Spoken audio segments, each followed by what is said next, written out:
Hi, I'm Fraser at Metal Wani. I'm here at Heavy Scotland in Edinburgh. I'm here with WARBRINGER. How the fuck you doing today, man? Doing great. Name's John Kevill, vocals. Excellent, cool. So for anyone that's not familiar with WARBRINGER, those bloody heathens, do you want to introduce the band for them? Yes, WARBRINGER started in 2004 as basically I got into metal when I was in late high school, and I was like, I have to have a band. I have no musical background whatsoever before this, and it is my first and only band, and very proud of that. WARBRINGER set out pretty much because we think there's a hole in modern metal where it's not actually metal in our book, and we wanted to fix that. So WARBRINGER set out to be basically a gigantic explosion to the face, but with passion, power, and ingenuity and songwriting as well. A passionate explosion to the face. Wow. Not like that. But no, the songwriting has to have passion, because I feel like so much metal is by the numbers, Totally, random riffs, random violence. Not a lot of songwriting, not a lot of the stuff that got, none of the imaginative escapism that brought me into metal in the first place, where you go, you listen to Aces High, where are you? You're flying. You listen to Trooper, you're on a horse. That sense of like setting and carrying you to a different place. I love that about metal, and I think this record, Woe To The Vanquished in particular, we've managed to achieve a lot of that stuff that I just think heavy metal can do that no other style can. Absolutely, yeah. So it's been quite a while since you were last in Scotland. Are you excited? Quite a while. Quite a while, yeah. Are you excited to be back? Hell yeah, I can. Let me tell you, something about Scotland that's really funny is, well, Scotland's an English-speaking country, but I have a way easier time talking to, like, French or Belgians or Germans speaking English than Scottish. I have a very difficult time with the accent sometimes. And no matter how many viewings of Braveheart I do, it won't get any better. You should spend more time here. Tour Scotland more. It's true, though. I would love to. It's a really interesting place. My younger brother, David Jones, is actually going to school at University of Edinburgh in about 6 months. Wow. So he just got accepted here. So I'll probably be making a family visit out to Scotland, where I actually get to see some of the historical sites and not just beer-soaked insides of concert halls, Hit me up, I'll take you and show you a beer-soaked inside of a historical site. Oh, wonderful. That's even better. I remember, too, I'll just say this while we're on the subject of Scotland, is that sometimes I'll try to use psychology to get people angry at shows to make them mosh, and I had one of my most successful uses of this in Edinburgh once, which was basically, I told the Scots, like, hey, you're Scotsmen, you're of the north of this island, you're the hardest people here, right? Then why did the English in Birmingham, the fucking English, kick your ass last night? And the Scotsmen in Edinburgh, they were not having it, they were not happy, so they beat the shit out of each other. It was great. It worked like a charm. That is glorious. Well, and hey, they indeed, after I said that, they beat the shit out of it, Birmingham, Absolutely. Okay, so Woe To The Vanquished was released yesterday. Are you excited to finally have a new album out? It's been some time since Empire's Collapse. Oh yeah, absolutely. It's way overdue, and this record I'm really proud of. Empire's Collapse was largely everyone in the band trying to do a little bit of everything they wanted, which wasn't real. Like, to tell you the truth, I'm more a straight-up metal guy myself. Yeah. And this record, I really got a lot of the creative control on, so the title, the cover, the track order, everything, I kind of had it planned out beforehand. And luckily, the lineup of the band now, it wasn't like I imposed this on them, but we all agreed that this was a good direction. For the first time, we had a direction for the record, which before we even made the record, which I think gives this one a sense of cohesion and completeness that can't be found on any of our records before.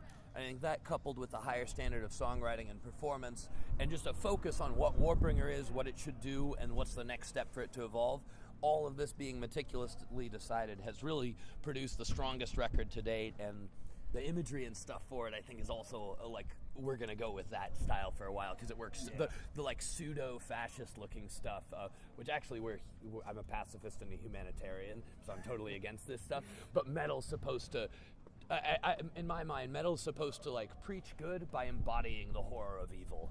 So that's what we do. I'm a pacifist, I'm a humanitarian, but our songs are about evil. Nice. Real evil, not the made-up shit. I have to agree. I think Woe To The Vanquished is by far and away your strongest album to date. It's fucking incredible. Well, thank you, brother. No, it's just a fantastic album. So it was it's 4-year break from Empire's Collapse to Woe To The Vanquished. Break is one way to put it. The band broke is another way to put it. So that was actually my question. My question was, what prompted that break? Everyone quitting. Me not having a band anymore for a while. I had to myself and Adam Carroll were the only members left, which Adam Carroll wasn't even on Empires, but he rejoined to do all the tours for that record, of which there were only 2. And the band had decided they would break up, and that everyone who played on Empires except me was leaving before the record was even released.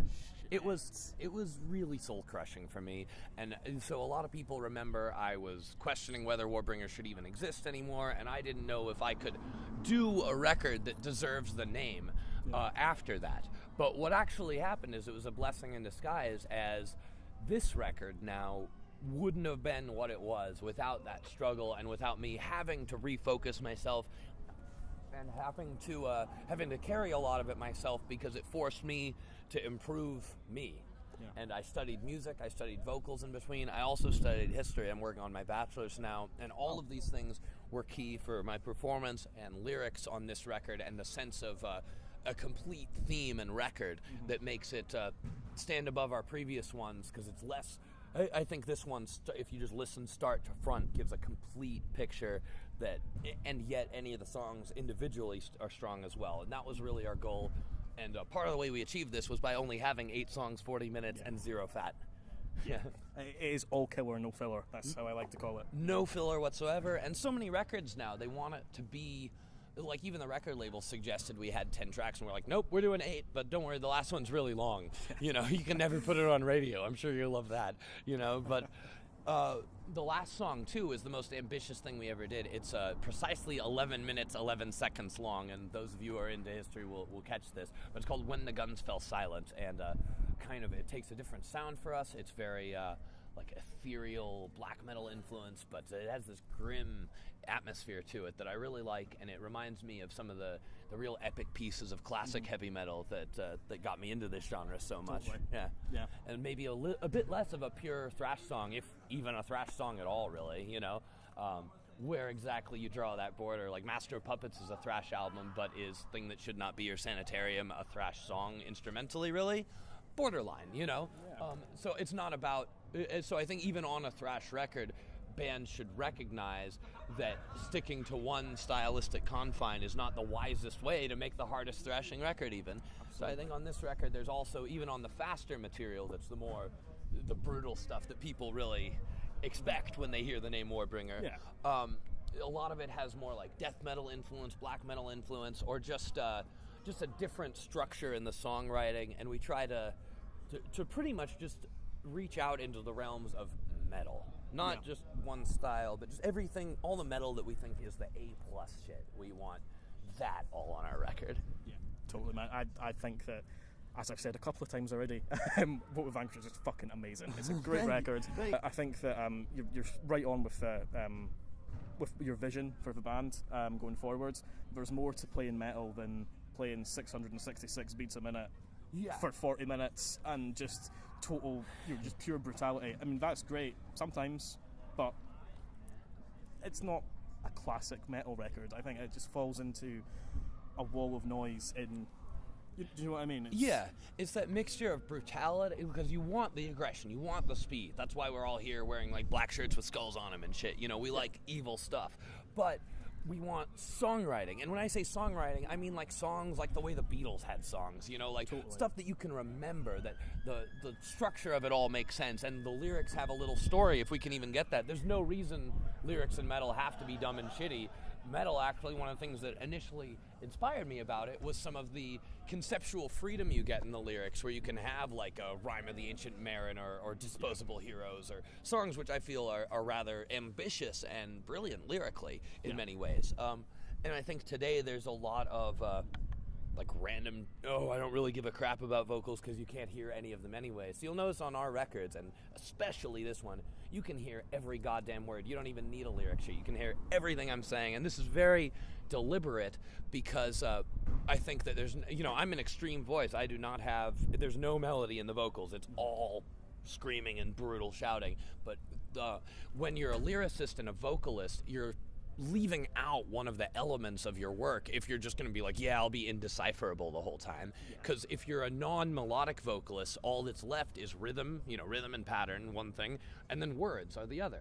And if you're just going to be like, fuck words, all I have is rhythm and pattern, like, that's, in my opinion, not using vocals to their full potential. And some of that is why I think so many records come across as just brutal noise, because there isn't really the thought given for a song there.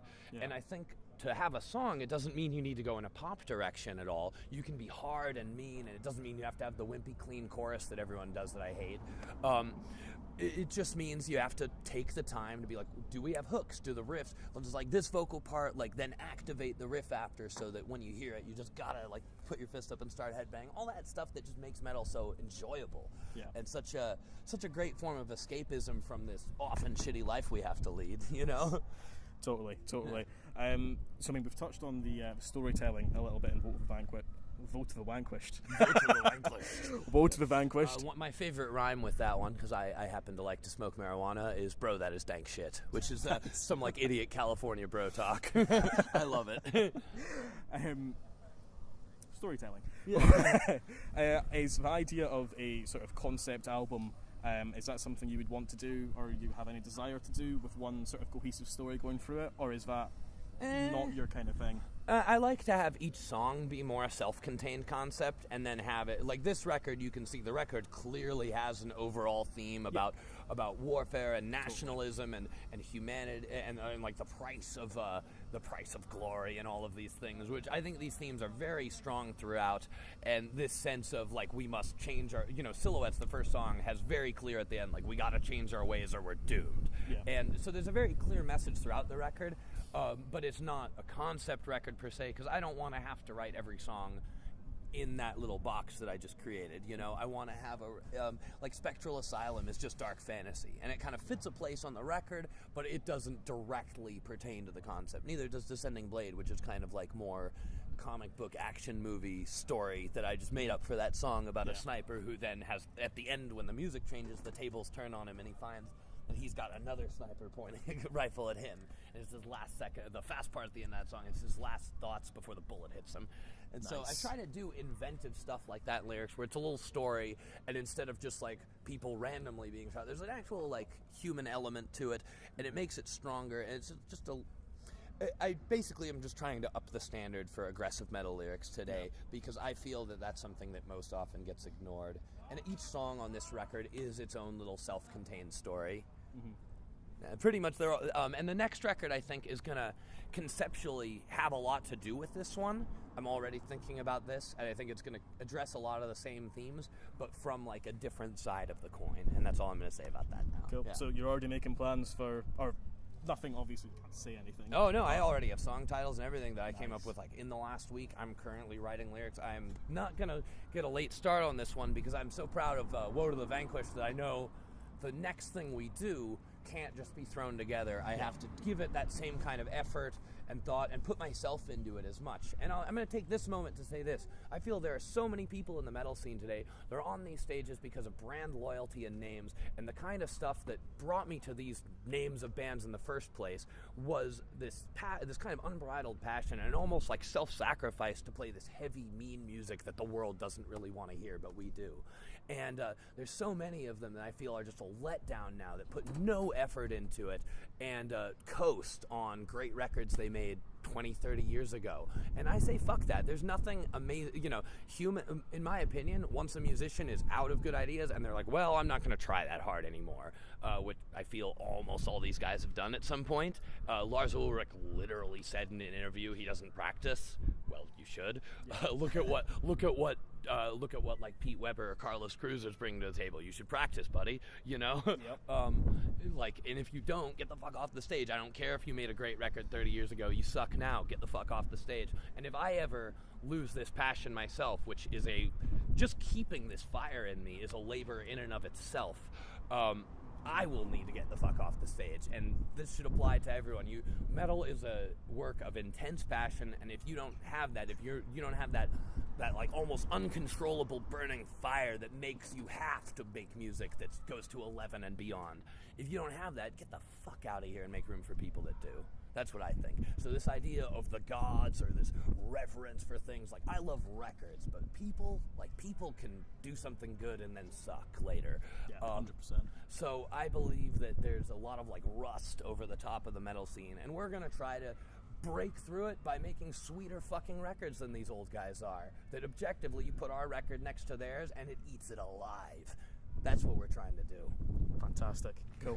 Thank you very much for your time. It's been a pleasure speaking to you. Yeah, I am stoked to see your set. Woe To The Vanquished is out now. Came out yesterday on Napalm Records. Check it out. Seriously, buy it. You will not regret it. And if you are in the UK, check out WARBRINGER on tour with HAVOK for the next... UK and Europe, sorry, for the next month, is it? All of April, and we'll be back in the summer, and then perhaps towards the end of the year, we're going to tour all year on this, and we're going to be blowing up a town near you, Victus. Excellent. Go see some destruction.